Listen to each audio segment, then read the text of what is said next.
voyais ce vide dans le cœur, ce vide que je ne savais pas exprimer. Alors je cherchais, je me disais peut-être qu'il existe un Dieu, peut-être qu'il n'existe pas. Dieu a un rendez-vous avec ta vie. Et Dieu veut que nous soyons reconnectés avec lui. Jamais de ma vie, je n'avais rencontré un chrétien qui parle de Jésus dans la rue. Et la première fois que je le rencontre, c'est ce jour-là, à ce moment même où je voulais me suicider. Et Dieu voulait m'interpeller pour me dire « ne va pas en enfer ». Dieu a posé des jalons dans votre vie pour que vous puissiez le rencontrer. Pourquoi?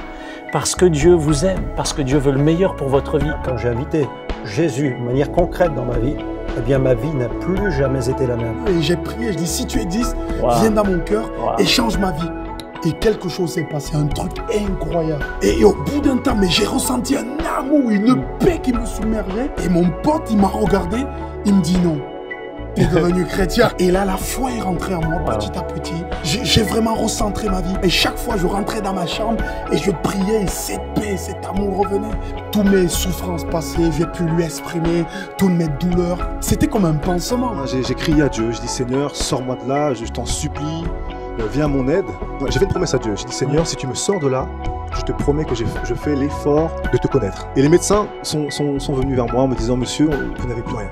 J'ai dit une phrase à Dieu, Seigneur, je ne t'aime pas, mais je vais apprendre à t'aimer à travers ta parole. J'avais soif, et de jour en jour, cette soif grandissait en moi, jusqu'à ce que je voie les choses différemment. Je suis devenu plus gentil, plus calme, plus serein, plus sage.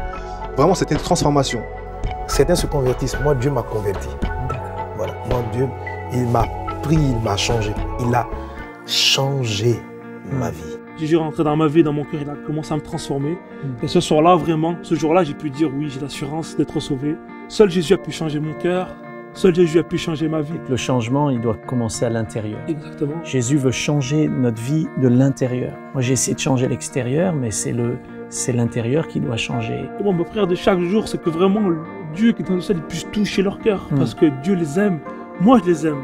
Un musulman ne doute pas, mais quand j'ai vu ma sœur me parler de Jésus comme elle a parlé, là j'ai dit, il y a quelque chose ici. Et du moment que je suis pardonné, accepté de Dieu, je faisais partie de cette famille intégrante. La première fois que je me suis senti aimé en France, c'est dans une église évangélique.